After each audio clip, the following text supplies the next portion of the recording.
भविष्य के निर्माण के लिए आज के कार्य सही तरीके से करने ही होंगे। मैं आपका मित्र अनिल बिष्ट में एक पहाड़ी दिल से और कलम से आपको हार्दिक सुप्रभात। आपका दिन मंगलमय हो। दोस्तों, मैं आ चुका हूं मॉर्निंग वाइब्स के साथ, मॉर्निंग रूटीन के साथ, मॉर्निंग थॉट के साथ। वर्तमान थॉट की एक झलक आपके सामने प्रस्तुत की, लेकिन उससे पहले आपको कल का थॉट अवश्य याद दिलाऊंगा इस परिप्रेक्ष्य में कि हम लोगों ने उसमें मनन किया या नहीं। तो दोस्तों, मैं आ चुका हूँ मॉर्निंग वाइब्स के साथ, मॉर्निंग रूटीन के साथ, मॉर्निंग थॉट के साथ। वर्तमान थॉट की एक झलक आपके सामने प्रस्तुत की, लेकिन पहले कल का थॉट आपको याद दिलाऊंगा। किसी से माफ़ी मांगने से ना घबराएं। किसी से माफ़ी मांगने से ना घबराएं। ये आपकी कमजोरी नहीं बल्कि आपका अच्छा स्वभाव है। किसी से माफ़ी मांगने से ना घबराएं। यह आपकी कमजोरी नहीं है माफ़ी मांगना, बल्कि यह आपके स्वभाव को इंगित करता है, यह आपके सुसंस्कारों को इंगित करता है। इसको बताने का मुख्य उद्देश्य यह है कि हमें सदैव बहसबाजी से बचना चाहिए, बार्गेनिंग से बचना चाहिए। कहीं पर मतलब ऐसा कोई कार्य मतलब कि हो जाता है जहाँ पर कि बहुत ज़्यादा जोरा जोरी या बहसबाजी होती है, तो वहाँ पर हमको डाउन टू अर्थ हो जाना है। उससे विनम्रता से हमें अपने प्रॉब्लम को सॉर्ट आउट करना है, और वह तभी संभव होगा जब हम दूसरे से माफ़ी मांगेंगे। अगर आपके सामने वाला आपसे बहस करता है, लेकिन आप थोड़ी देर उसकी बातों को सुने, उसकी बातों को ध्यान से सुनने के बाद उससे पूछें कि कहाँ पर कमी रह गई है, उस कमी को मैं पूरा करता हूँ। अगर फिर भी नहीं मानता है तो आप वहाँ पर झुक जाइए, माफ़ी मांगिए। तो यह तो था कल का थॉट। कैसा लगा कमेंट बॉक्स में अवश्य लिखिएगा। इस परिप्रेक्ष्य में आप लोगों के बहुत शानदार सुझाव और परामर्श और कमेंट मेरे लिए आए, उसके लिए तहे दिल से आपका हार्दिक धन्यवाद, आभार। दोस्तों, इसी प्रकार अपना सकारात्मक सहयोग देते रहिएगा।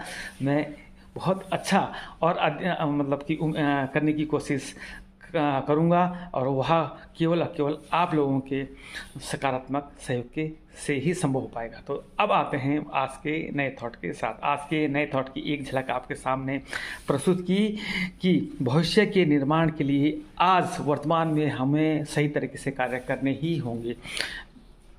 इसको बताने का मुख्य उद्देश्य यह है कि यदि हम अपना उज्जवल भविष्य चाहते हैं तो वर्तमान में हमें जी तोड़ मेहनत करनी होगी, और वह मेहनत हमारी सही दिशा में होगी।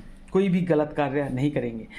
पूर्व थॉट में मैंने बताया था कि किसी भी ऊंचे मुकाम को प्राप्त करने के लिए शॉर्टकट रास्ता नहीं होता है। यदि आप शॉर्टकट रास्ता अपनाते हैं, सरल रास्ता अपनाते हैं, तो इसका मतलब कि आप गलत कार्य कर रहे हैं, सही दिशा में नहीं बढ़ रहे हैं। आपकी जो दिशा है बहुत गलत दिशा की ओर आप लोग जा रहे हैं। इसलिए हमें सही दिशा में बढ़कर, ऊंचा सोच रखकर, कठिन संघर्ष करके हमें आगे बढ़ना है। और जैसे कि मैं हर समय कहता हूँ, सकारात्मकता के साथ, दृढ़ संकल्प के साथ, इच्छा शक्ति के साथ और पूर्ण आत्मविश्वास के साथ हमें आगे बढ़ना होगा, तभी हमारे कार्य संभव हो पाएंगे। यदि हम ऐसा नहीं करते हैं, ऊंची सोच तो है हमारी कि हम बहुत ऊंचे पद पर चले जाएं, बहुत ऊंचे मुकाम को छू लें, लेकिन हम संघर्ष नहीं करना चाहते हैं, सरल रास्ता अपनाते हैं, तो इसका मतलब आप बिना सरल संघर्ष के आगे बढ़ रहे हैं। तो इसका मतलब आपकी दिशा बिल्कुल भी सही नहीं है, आप गलत तरीका अपना रहे हैं। और गलत तरीका अपना रहे हैं तो उसका परिणाम बहुत घातक होता है। वह भविष्य के लिए आपको बहुत समस्याओं से घेर सकता है। आप समस्याओं से ग्रसित हो सकते हैं, आप पीड़ित हो सकते हैं। दोस्तों, यह तो थे आज के थॉट। कैसा लगा कमेंट बॉक्स में अवश्य लिखिएगा। मेरे साथ बने रहने के लिए आपका तहे दिल से हार्दिक आभार। यह थॉट मैं घर के अंदर ही बना रहा हूँ। मेरी ड्यूटी है शाम की, लेकिन इससे पहले कि मैंने कहा कि अपना मॉर्निंग रूटीन मैं आपके सामने आऊँ, आप इसी प्रकार अपना सहयोग देते रहिएगा। अपने भाई को, अपने मित्र को, अपने दोस्त को इजाज़त दो। कल फिर मिलता हूँ इसी वक्त, इसी समय, एक शानदार नई थॉट के साथ। तब तक के लिए bye bye, love you, take care, all the best.